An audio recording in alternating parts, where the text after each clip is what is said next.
Good morning, church. Good to see you this morning. Glad that you're here and able to be out. All of you should have received a little business-sized card that says, "Thank you for," ... or ellipse, as they're called. Just set that to the side. It will become evident as the sermon goes on, but then I'll explain at the end. So it's all right. If you didn't get one, that's all right. I got a few in my pocket. Just get one as you go out. If you need an extra one, we probably got a few left, so just be glad to take care of that. But we'll talk about that in a few minutes. It's good that you're here. It's good to see you. Hope that you had a wonderful week. Hope that you've been blessed, and I hope that you've blessed someone. Story is told of a teacher that wanted to perform a class project. And so she had some ribbons made up that said, "You make a difference." And for each student in her class, she gave each student 3 ribbons. Each ribbon said, "You make a difference." And then the students were to take those ribbons and to give them to individuals to let them know that they make a difference. And then to see, it was a smaller community, and so she wanted to see not only the effects on people, but she wanted to see the effects of the whole community. And so one little boy asked for an extra ribbon, 4 altogether. So she said, "Sure." He took them all home. He began to think about them. What can I do? Who can I give them to? And immediately, an individual popped in his mind. He was a senior and he was fixing to graduate, but he had spent some time with a junior executive talking about his plans and what he needed to do and maybe where he needed to go to school and some of the classes that he needed to be sure and take and what his plans would be beyond college. And so the young boy took the ribbon to the junior executive and he gave it to him. He said, "Thank you. You are of value to me. You're important to me." Now, as he gave him that ribbon, he said, "Now here are these others." He said, "Here's 2 more. Please take those ribbons and give one to the next person and tell them to give one to the next." And so the junior executive thought for a little while. The next day he came in. He pulled the ribbons out of the desk drawer. He went to a senior executive, to one of his bosses, and this man was a grumpy, irritable, irritating fella. And he took it to the boss and he said, "I want to give you something." And he put that ribbon on that boss of his. And he said, "You have some great ideas." Well, that boss just beamed that whole day. But he still had that ribbon left because he was supposed to give one ribbon to someone else. And so he thought and he got home and he sat down. And he was eating with his wife and with his son, and they were sitting there eating, and he said, "I had a junior executive come in my office," and he said, "I never had this happen." He said, "But he told me I had great ideas. That's just the best company. That's the best young man." His countenance, his whole demeanor had changed. And so then as he was talking, he pulled out his ribbon and he gave it as he put it on his 14-year-old son's chest. He gave it to him. He said, "I want you to know." He said, "I know sometimes I come home and I'm irritable and irritating." And he said, "Sometimes I growl at you and I snap at you and I holler about cleaning up your room." And he said, "I just want you to know you're of value to me." The little 14-year-old boy started to cry. He started to cry because he admitted to his father, he said, "I'm glad you told me this." He said, "I'd just been up in my room. I'd written you and Mom a note. It was to tell you why I'd taken my life. But," he said, "now that I know that I make a difference and I know that I'm valuable to you," he said, "things will be much better than they were." All it took was a little bit of encouragement. All it took was a little bit of giving someone encouragement. Let me offer probably the first and maybe the only, but let me offer you a wonderful thought. Happy National Day of Encouragement. That is tomorrow. September the 12th was signed by President Bush as National Day of Encouragement. It's actually a project that started on the very campus at Harding University long after Jay left, but it happened as a project. They wanted to encourage people. And so they eventually got Mike Huckabee, who was governor at the time of the state of Arkansas, to sign a national day. It was actually in October, but when it became nationally known, the president, it was September the 12th. And on that day, everyone is encouraged, and we have so many national days. You know, we have National Kleenex Day, National Jell-O Day, National Spaghetti. We have all kinds of national days. But it's on September the 12th.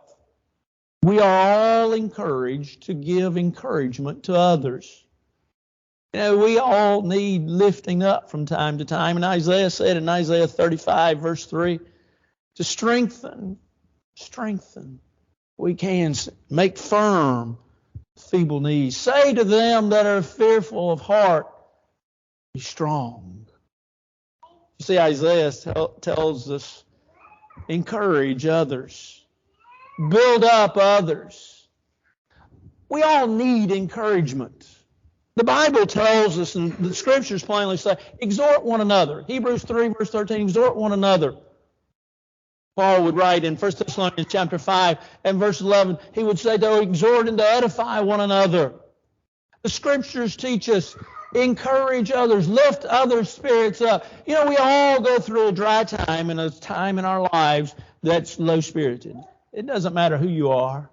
It doesn't matter how much you seem to be on top of the world. There are times in which you're not.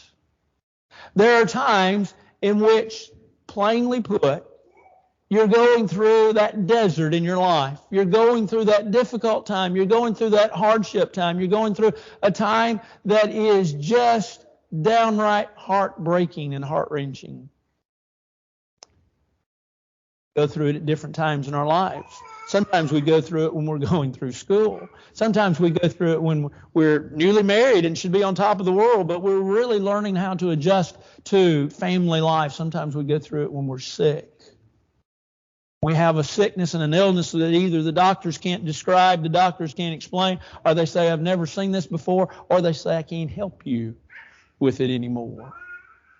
Sometimes we go through that when work is not everything we want it to be. Sometimes we go through those dark days when folks say something about us or something to us that hurts us and alienates us. Sometimes we go through it when we have problems at home, problems in the family, things aren't going the way we want it to go. So we have those down times. We have those down times as we get to retirement age. Why? Because we see that there's less in front of us than there is or was behind us. We get those difficult times, those hard times, those disappointing days, in which we simply need someone to reach out and to encourage us. We get to those times in which it's sort of like what was said of the children of Israel. The children of Israel had gone out, they had been in Egyptian bondage, and they mumbled and murmured and complained and griped, and God had heard enough, and so God rose up Moses, and Moses, we know the story, leads the children of Israel out. Now, I have come to a conclusion through my study of the Old Testament, and that is that Israel wasn't nothing much more than mumbling, grumbling, complaining group of people, much like what we are today. And in Numbers, the 21st chapter, in verse 6, it said that Moses was leading the children of Israel, that they had gone north, if you will, of what we would call the Red Sea. They had gone north of that. They were going more towards the area of what we would call south of the Dead Sea and to the east of the Dead Sea. That's where their travels took them. And it says that the people's spirits were discouraged. Now you would think That these would be a people that's heart would be enlightened, that God had heard them and God had delivered them, and no longer were they doing the backbreaking work of slave work for the Egyptians. But no, they're still discouraged. Why? Because we all need encouragement from time to time. And so as a nation, we've set aside a day in which to encourage people. It is a very much Christian atmosphere and aspect in which we should live our lives not as discouragers, but encouragers. There was a man I read about here back a few years ago that they actually kicked him out of the army. You know why? It was because he was a discourager of men. And they said, you're not helping. We can't use you anymore. We don't need you. We go through life, and those of us that are in the auditorium class on Sunday morning, we just started today a study of the book of Ecclesiastes. And there is nothing more depressing than to read Ecclesiastes chapter 1. I mean, if Solomon, if you'd had him, you'd wanted to pinch his ear or something, thump his head. What in the world are you thinking? We get to that point. But we need to understand that you and I, all of us, live on vitamin E, encouragement. We all need it from time to time. We all desire it. But not only do we need it, but we need to be givers of encouragement. As Christians, we've been blessed, right? I mean, count your blessings, name them one by one. I'm sorry, it'd take you a long time. I love the song, but still, you can't do it. You can start out and you go one way, and then all of a sudden you got to go another and another and another and another, and you keep adding to the list, and you realize, I've been blessed. But as Christians, while we may fall into the trap of being discouraged and need encouragement, and that's very true of all of us, we need to understand we too need to be encouragers. And so then we get to the point, well, what can we do and how can we encourage others? Well, there are several different ways, but the first one is seemingly quite obvious. We need to love people. Well, I don't like anybody. I used to have a supervisor that when I was a kid, in the summers, I worked at a pack shed, and every once in a while, Mr. Medlin would let out, he said, I don't like anybody. I knew he did. He was a school teacher, 7th grade science teacher. You have to, first of all, something has to be loose there, so you have to be uneven to teach 7th grade science. But he was a wonderful man, member of the church, and so I'd known him for many years. But every once in a while, he'd say, I don't like people. I don't like people. We're told to love people. We're told to love people. And love encompasses that idea of like. Now, I may not like what they're doing. I may not like the actions they're taking. I may not like their thoughts, their opinions, their philosophies. I may not like those things, but I still love them. Love is defined as desiring the best for others. That's sort of the basic definition that I have accepted for love, and I think it's a very good one. Desiring what is best for others. The new commandment I give to you, that you love one another. That's what Jesus said in John 13, verse 35. John, in 1 John chapter 3, verse 11. It says, you've heard this from the beginning, that you're to love one another. To love people. It's interesting because the Bible really doesn't exclude and say Christians are to only love Christians. Now, you might say, yeah, but in that one another phrase there that's used, it's so often talking about the church with one another. That's right. But at the same time, too, we're to love people. Sometimes folks are hard to love. Yeah. Sometimes, like I say, they'll say something about you. They'll say something to you that maybe they didn't think through what they said, and it has an unintended consequence that hurts your feelings. Sometimes you get to those low points that we talked about in life. And sometimes when they act towards us, there is a wounded animal. They act in a mean way towards us, but it's not because they're upset with us. It's because of things that are going on in their life. But we still have to love them. We still have to be individuals that are saying, I still love you. I still think the world of you. I still understand. But I still love you for who you are. You ever think about Jesus? Jesus reached out. He reached out to the demonic. He reached out to the disabled. He reached out to those people that really you couldn't trust.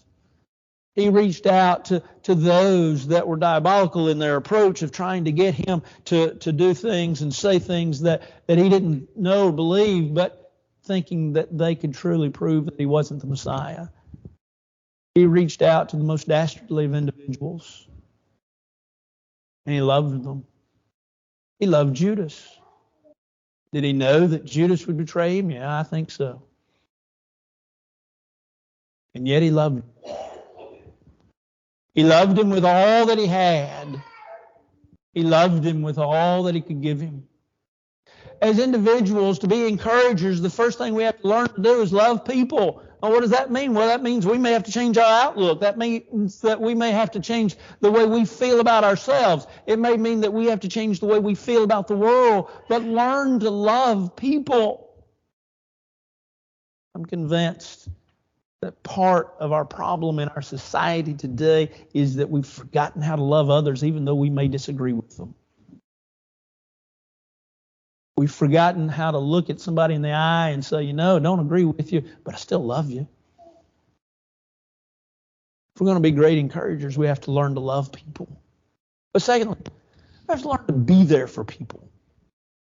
Our presence means as much, if not more, sometimes than the words that we say. When Job had his difficulties, you know the story, and you know it well, but let me just remind you of the story. In Job chapter 1, Job loses everything. It starts out in Job 1, verse 1. When you look at Job 1, verse 1, you think, how could Job be anything but happy? And how could Job be anything but grateful? And how could Job be anything but one of those rays of sunshine that when he walks into the room lights up even though the light switch hadn't been turned on? He was a man that said to fear God. He had no part of evil. Satan, in his discussion with God, says, he says, I guarantee you if I tempt him, he'll give up, he'll turn over right quick, and there'll be no discussion. God said, do what you will, but don't touch him. Well, Job lost everything. Job lost his family. He lost his livelihood. He lost his possessions. He lost everything. And yet in all that, he didn't tempt God. Satan came back and he said, I know the problem. And I've got the answer to the problem. He says, you've put a hedge around him. You put a fence around him so that I can't touch him. But he says, if I can touch him, man, he'll fold like a stack of cards right quick. God says, go ahead. And so Job was covered with boils from the very top of his head to the very bottom of his feet. Imagine, if you will, sitting down with a clay pot and breaking that flower pot and taking the shard from that flower pot, and you itch literally so much from head to toe that you're just scraping those boils. That's Job. But in all of that, Job never tested God. He never tempted God. Job's wife said, Job, why don't you just curse God and die? Bad situation, right? Couldn't think of any worse way of living. And yet in all that, Job said, no, I'm not doing that. And Job had 3 friends. Bildad, Zophar, Eliphaz, that came to see Job. And for 7 days, Job chapter 2, they sat. They were so surprised by what they saw, an emaciated man that had lost everything. They had no words to comfort. But their presence was valuable. Now they blew it when what? They opened up their mouths and they began to speak. And they began to accuse Job that he suffered because of his sins. A false narrative, to say the least. And yet, when they accused him of that, guess what Job says? You're miserable comforters. He implies, first of all, that they were comforters, but now he says you're miserable. You're not helping. You're wrong. And he proved, as you read the rest of the book of Job, that they were wrong. Now here's the point. They came. They came. They came. In 2 Corinthians, the 7th chapter, and verse 6, Paul makes the statement, nevertheless, God that comforts, comforted us with the coming of Titus. You don't read very much about Titus outside of the book of Titus, and that doesn't really tell us a lot about him. We know that he was one that Paul loved. We know that he was one that Paul used. Paul used him. You remember in 1 Corinthians 16, he had the collection that they gave and they were giving for the poor saints of Jerusalem. Titus was one of those that went to some of the churches and brought that money to the church there. Paul says, God comforted me. What a great thought. God comforts, and God does comfort us. But he says, God comforted me through the coming of a beloved friend. Paul would say of Onesiphorus in 2 Timothy chapter 1, verse 16, that here was a man, he says, Lord, have mercy upon the house of Onesiphorus. For he oft refreshed me, not being ashamed of my chains. And he goes on to explain. And evidently, while Paul was in jail, Onesiphorus had come to Rome, and he'd found Paul in jail. He sought him out, he found him, and he refreshed him. He refreshed his spirits. He was a spirit refresher. But he did it when he came. How often are we individuals that say, I like to encourage people. I like to bring sunshine to people. I like to do something for people. And we hear of announcements and we forget or fail to send them cards, to call, to write, to find out. Or we say, hey, have you found out? I often provoke people. I know you can't believe that. Just ask my wife. But sometimes people will ask me, hey, have you heard from so-and-so? Hey, do you know about so-and-so? No. And then I look at them and I ask them, have you called them? Have you asked? Have you gone to see them? Well, no. Well, why not? Well, and then we start. And it's on every one of us. It's not just on me, and it's not just on the elders, but it's on every one of us. But we're to be individuals that are to be there for people. To be aware and alert of what's going on in people's lives. That's not easy. But that's what we're to do. We are to constantly be on watch. That's how we are encouragers. Then thirdly, to be a good encourager, we learn to say it. A word fitly spoken is like pictures of gold and apples of silver. Isn't that what Solomon said in Proverbs 25 and verse 11?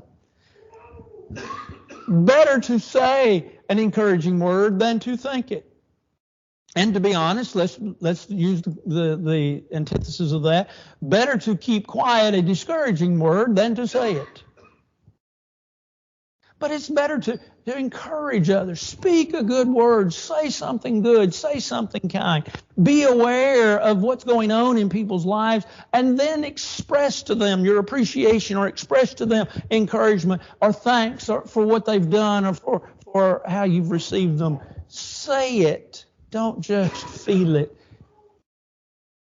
Have you ever gone to the funeral home and listened to what people say about the individual that has departed? Man, they were a good person. Man, I like them. Man, they did this well. Man, they did that well. Oh, they were tremendous at this and they were tremendous at that. And that's all fine and good, and that's wonderful. And I'm glad that they've left that legacy, and I'm glad that individuals feel that way. But I've often thought, never said it, but I've often thought as I stood by the casket and heard individuals say that about other individuals that have passed. And I've thought, I wonder if you told them that when they were alive. I wonder if you said it. You know, Jesus looked at blind Bartimaeus and he said, cheer up. Jesus saw this woman that had an issue of blood, and Jesus also had others but he said, be of good cheer. He told the frightened apostles, remember when he walked out on the water, he says, it's all right. Don't be afraid. Fear not. He was willing to speak a word of encouragement to those that needed encouragement at different times. You see, so many times we're afraid to say it because we're afraid, well, you know, they'll think we're wanting something, or they'll think that we're trying to get up ahead of them, or that will put them on a plateau that's better than us, and we don't want that.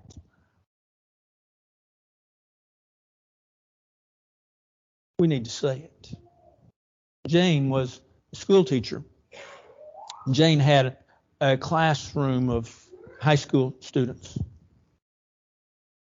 And so one Friday she came in and she said, take out a piece of paper.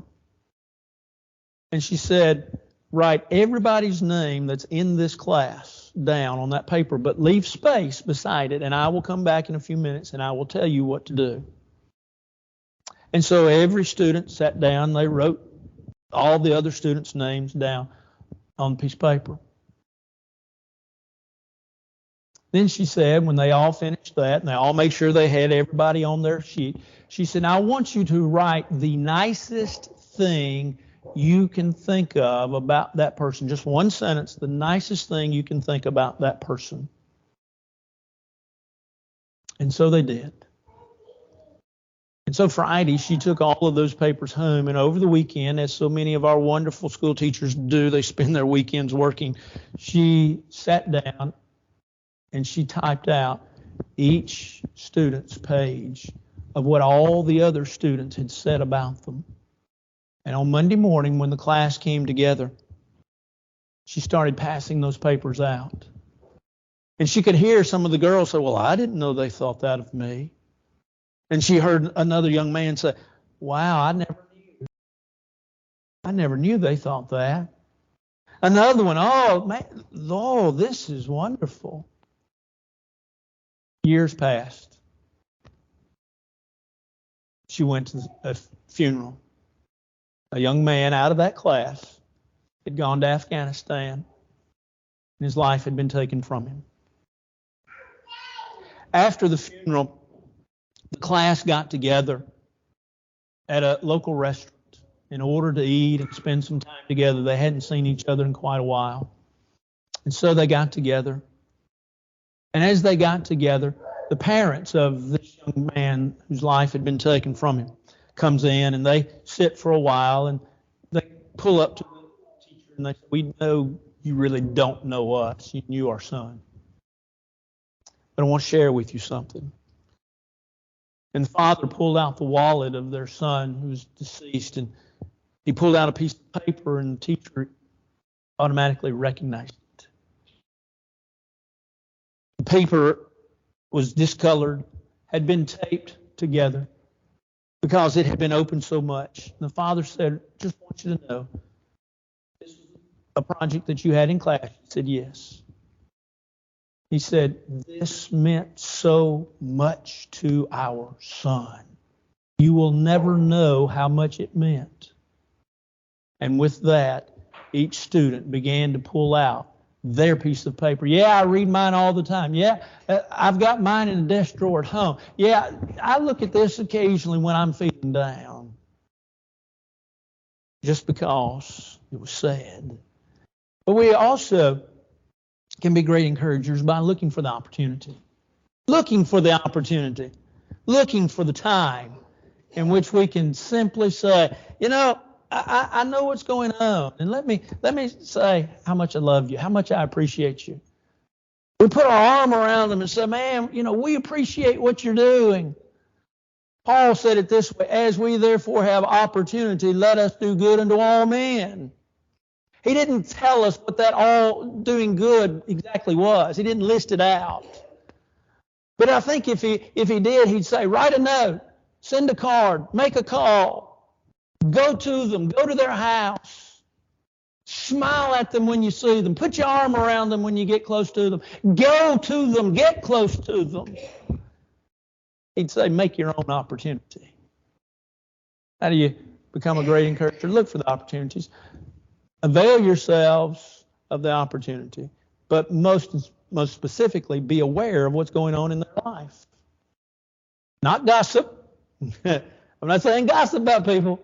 I'm just saying become aware of what's going on factually of their life. Next, go ahead. Go ahead and do something. You see this card? Here's what I want you to do. This card says, thank you for. I want you to think of somebody that's done something for you. It could be a person of this congregation, but I would encourage you to think about and do this for somebody that's not a part of this congregation. But if it's incumbent upon you to do something for somebody in this congregation, that's fine. I want you to write sentence, 2 sentences, 3 sentences. You can fill up the whole card if you want to. I want you to sign it. I want you to date it, and I want you to give it to them. Thank you for. Give it to them. And just say, here, you don't even really have to say anything. This will explain itself. Thank you. All of you have a card, so don't say me. We got it. Bo's got one. Bo's going to give out a card this week. So from the youngest to the oldest, we've all got a card. Find someone and express your appreciation. Tell them thank you for what they've done, what they mean, how important they are in your life. Encouragement is important. It is vital. There's a man once that wrote how gloomy life was, and this is not Solomon in Ecclesiastes, but he wrote how gloomy life was, and he wrote how terrible life was going to be, and how he did not know if he could continue to exist. And he continued in his writing, and he said, if this world was filled with as much grief and sorrow as in my life and as I feel, this world would cease to be. And you might say, preacher, how did that turn to encouragement? Well, I don't know, because Abraham Lincoln didn't tell us. But that was Abraham Lincoln. Someone, somewhere along the line, encouraged him. And he was able to overcome what he felt in life. May we always be beacons that help others through life. This morning, if you're not a New Testament child of God, the great blessing to become a child of God is open and available to you. To confess your faith, be baptized into Jesus Christ for the remission of your sins. Maybe you've done that and you haven't lived faithfully and you've walked away from God and you need to come back. Let me encourage you this morning to come. While together we stand and sing.